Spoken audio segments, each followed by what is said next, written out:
ನಮಸ್ಕಾರ ಸ್ನೇಹಿತರೆ, ನಮ್ಮ ನಂಬಿಕೆಗೆ ಸ್ವಾಗತ ಸುಸ್ವಾಗತ. ಸ್ನೇಹಿತರೆ, ಅಣ್ಣಪ್ಪ ಸ್ವಾಮಿ ಶ್ರೀ ಕ್ಷೇತ್ರ ಧರ್ಮಸ್ಥಳದ ನ್ಯಾಯ ದೇವತೆ ಎಂದೇ ಅಣ್ಣಪ್ಪ ಸ್ವಾಮಿಯನ್ನ ನಂಬ್ತಾರೆ. ಅಲ್ಲದೆ ಅದೆಂಥದ್ದೇ ಅಹವಾಲುಗಳಿದ್ರೂ ಶ್ರೀ ಮಂಜುನಾಥೇಶ್ವರನಿಗೆ ವರದಿಯನ್ನ ಒಪ್ಪಿಸಿದ್ರೆ ಅಣ್ಣಪ್ಪ ಸ್ವಾಮಿಯ ಮೂಲಕ ಆ ಕೆಲಸವಾಗುತ್ತದೆ ಎಂಬ ನಂಬಿಕೆ ಅನಾದಿ ಕಾಲದಿಂದಲೂ ನಡೆದುಕೊಂಡು ಬಂದಿರುವ ಪದ್ಧತಿ.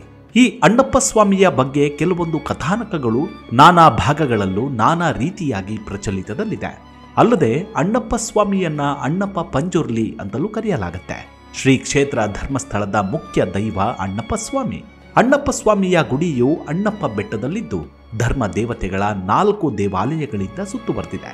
ಈ ಬೆಟ್ಟಕ್ಕೆ ಮಕ್ಕಳು ಮತ್ತು ಮಹಿಳೆಯರ ಪ್ರವೇಶ ನಿಷೇಧ. ಈ ದೇವಾಲಯಕ್ಕೆ ಸುಮಾರು 800 ವರ್ಷಗಳಷ್ಟು ಇತಿಹಾಸವಿದ್ದು ಶ್ರೀ ಕ್ಷೇತ್ರಕ್ಕೆ ಶಿವಲಿಂಗವನ್ನ ಅಣ್ಣಪ್ಪ ಎಂಬ ಮಹಾನ್ ಶಕ್ತಿಯನ್ನ ಹೊಂದಿದ್ದ ಸ್ಥಳೀಯ ವ್ಯಕ್ತಿ ಧರ್ಮಸ್ಥಳಕ್ಕೆ ತಂದರು ಎಂದು ಹೇಳುವ ಕಥೆ ಇದೆ. 800 ವರ್ಷಗಳ ಹಿಂದೆ ದಕ್ಷಿಣ ಕನ್ನಡದ ಆಗಿನ ಗ್ರಾಮವಾದ ಮಲ್ಲರ್ಮಾಡಿಯಲ್ಲಿ ಧರ್ಮಸ್ಥಳವನ್ನ ಕುಡುಮ ಎಂದು ಕರೆಯಲಾಗ್ತಿತ್ತು. ಇಲ್ಲಿ ಜೈನ ಧರ್ಮದ ಅನುಯಾಯಿಯಾಗಿದ್ದಂತಹ ಬಿರ್ಮಣ್ಣ ಪೆರ್ಗಡೆ ಮತ್ತು ಅವರ ಪತ್ನಿ ಅಮ್ಮು ಬಲ್ಲಾಳ್ತಿ ಕುಟುಂಬ ನೆಲ್ಯಾಡಿ ಬೀಡು ಎಂಬ ಮನೆಯಲ್ಲಿ ವಾಸಿಸುತ್ತಿದ್ರು. ಸರಳ ಧರ್ಮನಿಷ್ಠರು ಹಾಗೂ ಔದಾರ್ಯ ಮತ್ತು ಆತಿಥ್ಯಕ್ಕೆ ಹೆಸರುವಾಸಿಯಾಗಿದ್ರು. ಅದೊಂದು ದಿನ ಪೆರ್ಗಡೆಯವರ ಕನಸಿನಲ್ಲಿ ಧರ್ಮ ದೈವಗಳು ಕಾಣಿಸಿಕೊಂಡು ದೇವತೆಗಳು ಮನುಷ್ಯನ ರೂಪವನ್ನು ತಾಳಿ ಆನೆ ಕುದುರೆಗಳ ಮೇಲೆ ಕುಳಿತುಕೊಂಡು ಪರಿವಾರ ಸಮೇತರಾಗಿ ರಾಜ ವೈಭವದಿಂದಲೂ ದೈವಿಕವಾದ ತೇಜಸ್ಸಿನಿಂದಲೂ ಕೂಡಿದವರಾಗಿ ನೆಲ್ಯಾಡಿ ಬೀಡಿಗೆ ಬಂದು ಹೊಕ್ಕಂತೆ ಕನಸು ಕಾಣ್ತಾರೆ. ಅಲ್ಲದೆ ಅಮ್ಮುದೇವಿ ಬಲ್ಲಾಳ್ತಿಯವರು ಆ ದೈವವನ್ನ ವಿನಯಾಧಾರಗಳಿಂದ ಸತ್ಕರಿಸ್ತಾರೆ. ಇವರ ಉಪಚಾರದಿಂದ ಸಂತುಷ್ಟರಾದ ದೈವಗಳು, ಪೆರ್ಗಡೆ, ನಿಮ್ಮ ವಾಸದ ಮನೆ ನೆಲ್ಯಾಡಿ ಬೀಡನ್ನ ನಮಗೆ ಬಿಟ್ಟುಕೊಡು, ನೀವು ಬೇರೆ ಮನೆಯನ್ನ ಹತ್ತಿರದಲ್ಲಿಯೇ ಕಟ್ಟಿ ವಾಸ ಮಾಡಿರಿ ಎಂದು ತಿಳಿಸಿ ಅವರಿಗೆ ಐಶ್ವರ್ಯವು ಅಕ್ಷಯವಾಗಲಿ ಎಂದು ಹರಸಿ ಮಾಯವಾದಂತೆ ಕನಸಿನಲ್ಲಿ ಆಶೀರ್ವಾದ ಲಭಿಸಿತ್ತು. ಆಗ ಪೆರ್ಗಡೆಯವರು ಮತ್ತು ದೇವಿ ಬಲ್ಲಾಳ್ತಿಯಮ್ಮನವರು ಬಂದ ಅತಿಥಿಗಳು ಸಾಮಾನ್ಯ ಮನುಷ್ಯರಲ್ಲವೆಂದು, ತಮ್ಮನ್ನ ಪರೀಕ್ಷೆ ಮಾಡಲು ಬಂದ ದೇವತೆಗಳೆಂದು ಅವರಿಗೆ ತೂಗುವ ಉಯ್ಯಾಲೆ ಮಂಚಗಳನ್ನಿಟ್ಟು ದೀಪ ಧೂಪಗಳಿಂದ ಸತ್ಕರಿಸುತ್ತಾ ಬಂದರು. ಆನಂತರ ಮತ್ತೆ ಪೆರ್ಗಡೆಯವರ ಕನಸಿನಲ್ಲಿ ಕಾಣಿಸಿಕೊಂಡ ದೈವಗಳು, ನಾವು ಕಾಳರಾಹು, ಕಳರ್ಕಾಯಿ, ಕುಮಾರಸ್ವಾಮಿ, ಕನ್ಯಾಕುಮಾರಿ ಎಂಬ ದೇವತೆಗಳು. ನಾವು ತೋರುವ ಸ್ಥಳದಲ್ಲಿ ನಮಗೆ ಬೇರೆ ಬೇರೆ ಗುಡಿಗಳನ್ನು ಕಟ್ಟಿಸಿ ಕಾಲಕಾಲಕ್ಕೆ ಪರ್ವ ನಡಾವಳಿಗಳನ್ನು ಮಾಡಿಸಬೇಕು. ನಮ್ಮ ಧೂತನಾದ ಅಣ್ಣಪ್ಪನಿಂದ ಎಲ್ಲ ಕಾರ್ಯಗಳನ್ನು ನಿರ್ವಹಿಸುವೆವು.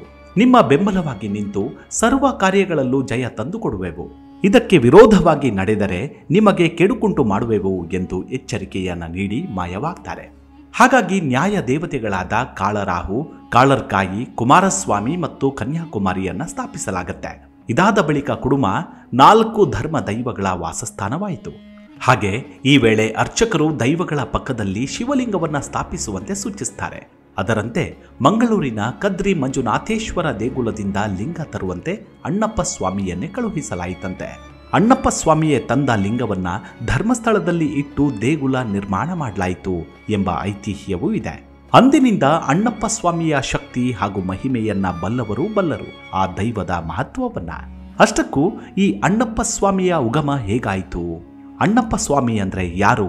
ಅಣ್ಣಪ್ಪ ಸ್ವಾಮಿಗೆ ಯಾಕಷ್ಟು ಭಯ ಪಡ್ತಾರೆ ಅನ್ನೋದನ್ನ ಗಮನಿಸಿದಾಗ ಅದಕ್ಕೆ ನಾನಾ ಪೌರಾಣಿಕ ಕಥೆಗಳು ಕೂಡ ಚಾಲ್ತಿಯಲ್ಲಿದೆ.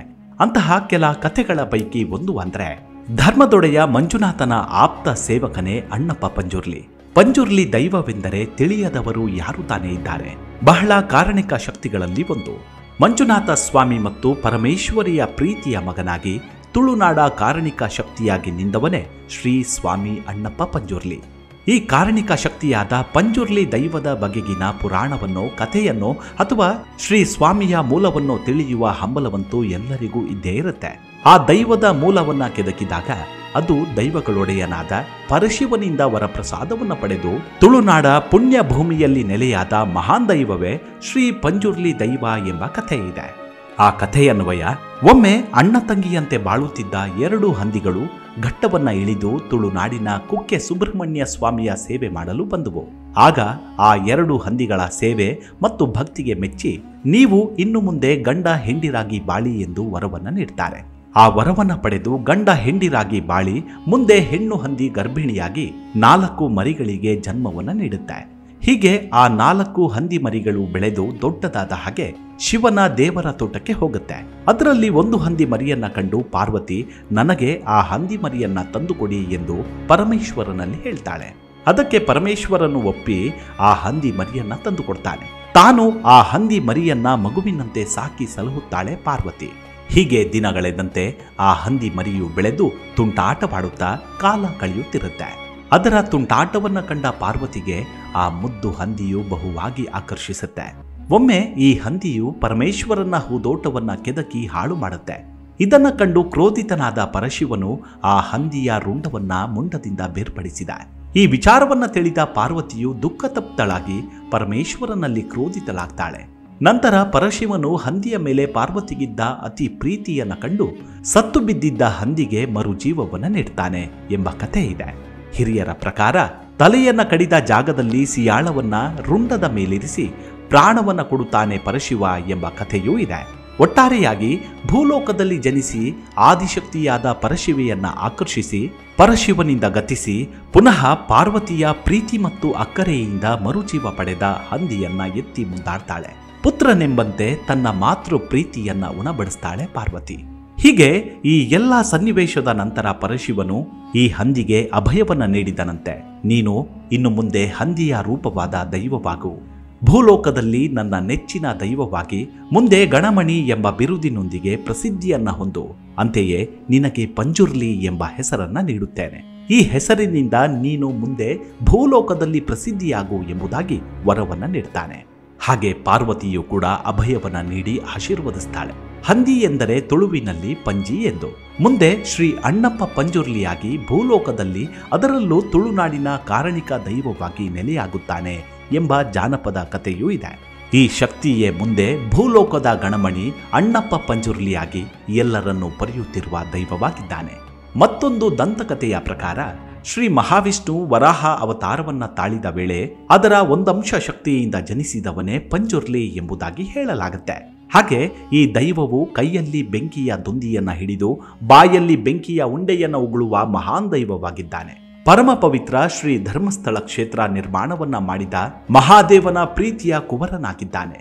ಪಂಜುರ್ಲಿಯೊಂದಿಗೆ ಶಕ್ತಿ ದೇವತೆಯಾಗಿ, ಧರ್ಮ ದೇವತೆ, ಸತ್ಯ ದೇವತೆಯಾಗಿ ವರ್ತೆ ಪಂಜುರ್ಲಿಯೊಡಗೂಡಿ ತಾನು ವರ್ತೆ ಪಂಜುರ್ಲಿ ಎಂಬ ನಾಮಾಂಕಿತದಲ್ಲಿ ಭಕ್ತರನ್ನ ಕಾಯುವ ಮಹಾನ್ ದೈವಗಳಾಗಿ ತುಳುನಾಡ ಧರ್ಮ ದೈವಗಳಾಗಿ ನೆಲೆಸಿದ್ದಾರೆ. ಈ ವರ್ತೆಯು ಕಲ್ಕುಡನ ಪ್ರೀತಿಯ ಸಹೋದರಿಯಾಗಿ, ಹಾಗೆ ಪಂಜುರ್ಲಿಗೂ ಸಹೋದರಿಯಾಗಿ ಕಾರ್ಣಿಕ ಶಕ್ತಿಯಾಗಿ ನೆಲೆಸಿದ್ದಾನೆ. ಕಲ್ಕುಡನು ತನ್ನ ಸಹೋದರಿಯನ್ನ ಪಂಜುರ್ಲಿಯ ಸುಪರ್ದಿಯಲ್ಲಿ ಕೊಟ್ಟು, ನೀವು ಹೋದ ಸ್ಥಳದಲ್ಲೂ ಅಣ್ಣ ತಂಗಿಯರಾಗಿ ಭಕ್ತರ ಕಾಯುವ ದೈವವಾಗಿ ಎಂದು ಹರಸಿದ. ಹಾಗಾಗಿ ಕಲ್ಕುಡನು ಕಲ್ಲುರುಟಿಯೊಂದಿಗೆ ಆರಾಧನೆಗೊಂಡರೆ ಪಂಜುರ್ಲಿಯು ಕಲ್ಲುರುಟಿಯ ವರ್ತೆ ಎಂಬ ನಾಮದೊಂದಿಗೂ ಸತ್ಯದೇವತೆ, ಪಾಷಾಣಮೂರ್ತಿ ಎಂಬ ಹೆಸರಿನಿಂದಲೂ ಅಣ್ಣ ತಂಗಿಯರಾಗಿಯೂ ತುಳುನಾಡ ಕಾರಣಿಕ ಶಕ್ತಿಯಾಗಿಯೂ ನೆಲೆಯಾಗಿ ಭಕ್ತರ ಕಾಯುವ ಮಹಾನ್ ದೈವವಾಗಿದ್ದಾರೆ. ಹೀಗೆ ಹಲವಾರು ಕಡೆಗಳಲ್ಲಿ ಕೋಲ ನೇಮೋತ್ಸವದಲ್ಲಿ ವರ್ತೆ ಪಂಜುರ್ಲಿಯಾಗಿ ಅಭಯವನ್ನ ನೀಡುತ್ತಾ ಒಂದೊಂದು ಸ್ಥಳದಲ್ಲೂ ಅಲ್ಲಿನ ಸ್ಥಳಕ್ಕೆ ಅನುಗುಣವಾಗಿ ಅಲ್ಲಿನ ಅನ್ವರ್ಥನಾಮದಲ್ಲಿ ಅಲ್ಲಲ್ಲಿ ದೈವವಾಗಿ ನೆಲೆಯಾಗಿದ್ದಾನೆ ಅಣ್ಣಪ್ಪ ಸ್ವಾಮಿ ಪಂಜುರ್ಲಿ. ಅಲ್ಲದೆ ಕುಪ್ಪೆ ಪಂಜುರ್ಲಿ, ಅಣ್ಣಪ್ಪ ಪಂಜುರ್ಲಿ, ಕಲ್ಯ ಪಂಜುರ್ಲಿ, ವಡ್ತೆ ಪಂಜುರ್ಲಿ, ಬಗ್ಗು ಪಂಜುರ್ಲಿ ಹಾಗೆ ಅನೇಕ ಸ್ಥಳದಲ್ಲಿ ಅನೇಕಾನೇಕ ಹೆಸರಿನಲ್ಲಿ ಪ್ರಖ್ಯಾತಿಯನ್ನು ಹೊಂದಿ ಕೋಲ, ಬಲಿ, ನೇಮ, ಭೋಗಗಳನ್ನು ಪಡೆಯುತ್ತಾ ಭಕ್ತರ ಕಾಯುತ್ತಾ ನೆಲೆ ನಿಂತಿದ್ದಾರೆ. ಮೂಲ ಪಂಜುರ್ಲಿಯು ಈಗಿನ ಧರ್ಮಸ್ಥಳದ ಅಣ್ಣಪ್ಪನೇ ಎಂದು ನಂಬಲಾಗಿದೆ. ಅಲ್ಲದೆ ತಾನು ನೆಲೆ ನಿಂತ ಊರಿಗೆ ಅನುಗುಣವಾಗಿ ಪಂಜುರ್ಲಿಯ ಹೆಸರು ಬದಲಾಗುತ್ತಾ ಹೋಗುವುದು ಒಂದು ವಿಶೇಷ. ಅಣ್ಣಪ್ಪ ಪಂಜುರ್ಲಿ, ಅಂಗಣ ಪಂಜುರ್ಲಿ, ವರ್ಣರ ಪಂಜುರ್ಲಿ, ಬಗ್ಗು ಪಂಜುರ್ಲಿ, ತೇಂಬೈಲು ಪಂಜುರ್ಲಿ ಹೀಗೆ 10 ಪಂಜುರ್ಲಿ ದೈವದ ಪ್ರಭೇದಗಳ ಪಟ್ಟಿ ಬೆಳೆಯುತ್ತೆ. ತುಳುನಾಡಿನಲ್ಲಿ ದೇವಾರಾಧನೆಗೆ ಎಷ್ಟು ಮಹತ್ವವನ್ನು ನೀಡಲಾಗುತ್ತದೆಯೋ ಅಷ್ಟೇ ಮಹತ್ವವನ್ನು ದೈವಾರಾಧನೆಗೂ ನೀಡಲಾಗುತ್ತೆ. ಪಂಜುರ್ಲಿ ಎಂಬ ಪದವು ಸಾಂಪ್ರದಾಯಿಕವಾಗಿ ಪಂಜಿದ ಕುರ್ಲೆ ಎಂಬ ಪದದಿಂದ ಬಂದಿದೆ. ಅಂದರೆ ತುಳು ಭಾಷೆಯಲ್ಲಿ ಎಳೆಯ ಕಾಡು ಹಂದಿ ಎಂದರ್ಥ. ತುಳುನಾಡಿನ ಪ್ರಾಚೀನ ದೈವಗಳಲ್ಲಿ ಪಂಜುರ್ಲಿಯೂ ಒಂದು. ಹೀಗೆ ಪಂಜುರ್ಲಿಯ ಎಡಗಣ್ಣು ನೋಡುವುದರಿಂದ ಯಾವುದೇ ದುಷ್ಟಶಕ್ತಿಗಳ ದೃಷ್ಟಿ ಬೀರಿದ್ದರೂ ಸರ್ವನಾಶ ಹೊಂದುತ್ತದೆ, ಜೀವನದಲ್ಲಿ ಬೆಳವಣಿಗೆಯಾಗುತ್ತದೆ ಎಂಬ ಮಾತುಗಳು ಇವೆ. ಅಲ್ಲದೆ ಪಂಜುರ್ಲಿ ಕೋಲ ಧರಿಸುವ ವ್ಯಕ್ತಿಯ ಉಸಿರು ತಾಕಿದರೂ ಕೂಡ ಸಮಸ್ಯೆಗಳು ನಿವಾರಣೆಯಾಗುತ್ತವೆ ಎನ್ನುವ ನಂಬಿಕೆ ತುಳುನಾಡಿನ ಜನರದ್ದು. ಅಂತೂ ಪಂಜುರ್ಲಿ ದೈವದ ಶಕ್ತಿ ಹಾಗೂ ಮಹಿಮೆಯಿಂದಲೇ ತುಳುನಾಡು ಸಮೃದ್ಧವಾಗಿದೆ ಅಂದ್ರೂ ತಪ್ಪಾಗಲಿಕ್ಕಿಲ್ಲ. ಈ ರೀತಿಯಾಗಿ ಮಹಾನ್ ದೈವ ಅಣ್ಣಪ್ಪ ಪಂಜುರ್ಲಿಯ ಕಥಾನಕವನ್ನ ಆಲಿಸಿದವರಿಗೂ ಓದಿದವರಿಗೂ ಶ್ರೀ ಸ್ವಾಮಿ ಅಣ್ಣಪ್ಪ ಪಂಜುರ್ಲಿಯು ಸಕಲ ಐಶ್ವರ್ಯವನ್ನ ಕರುಣಿಸಲಿ ಎಂದು ಪ್ರಾರ್ಥಿಸ್ತಾ, ಅದೆಂಥದ್ದೇ ಮೋಸ ವಂಚನೆ ನಡೆದಿರಲಿ, ನ್ಯಾಯ ಕೊಡದೆ ಬಿಡೋದಿಲ್ಲ ಈ ದೈವ. ಇದು 100ಕ್ಕೆ 100 ಸತ್ಯ. ಮುಂದಿನ ಸಂಚಿಕೆಯಲ್ಲಿ ಸಿಗೋಣ. ಅಲ್ಲಿವರೆಗೂ ನಿಮ್ಮ ಆರೋಗ್ಯದ ಕಡೆ ಗಮನವಿರಲಿ. Take care. ನಮಸ್ಕಾರ.